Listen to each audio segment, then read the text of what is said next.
Hi friends, ఇవాళ మనం ఒక చిన్న జ్యువెలరీ ఐటమ్ చూద్దామండి. ఇవి చిన్నపిల్లలకి కుట్టుకాళ్ళు ఉంటాం కదండి, అందులో ఒక డిజైన్ వచ్చింది.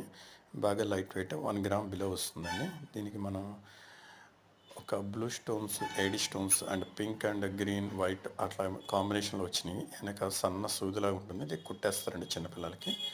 ఇందులో కొన్ని వేరియేషన్స్ వచ్చేటప్పటికి సేల్ కూడా వచ్చినాయి. తర్వాత చిన్నపిల్లలకి కానీ పెద్దవాళ్ళకి కానీ వాడుకోవడానికి ఆ డిజైన్ కూడా ట్రై చేసామండి. వీటికి 916 హాల్మార్క్ అనే స్టాంప్ అయితే రాదండి. నెక్స్ట్ ఈ జ్యువెలరీ విషయంలో మీకు ఏదైనా డౌట్స్ ఏమైనా ఉంటే నాకు మామూలుగా ఎవరికైనా కావాలంటే నెంబర్ అయితే ఫార్వర్డ్ చేస్తాను. నెంబర్ దీని మీద ఎందుకు ఇవ్వట్లేదంటే మనకి అక్కర్లేని కాల్స్ ఎక్కువ వస్తాయి కాబట్టి నెంబర్ అనేది మేము ఈ వీడియోలో షేర్ చేయం. మనకి ఎవరన్నా వాట్సాప్లో కాంటాక్ట్ అవ్వచ్చు, డైరెక్ట్గా స్టోర్కి వచ్చి మన షాప్కి వచ్చి ఆర్డర్ ఇవ్వచ్చు. మనం ఆర్డర్ అనేది మన కొన్ని వాటికి మాత్రం కొరియర్ మాత్రం చేయలేమండి, మామూలుగా బై హ్యాండ్ ఇవ్వగలం.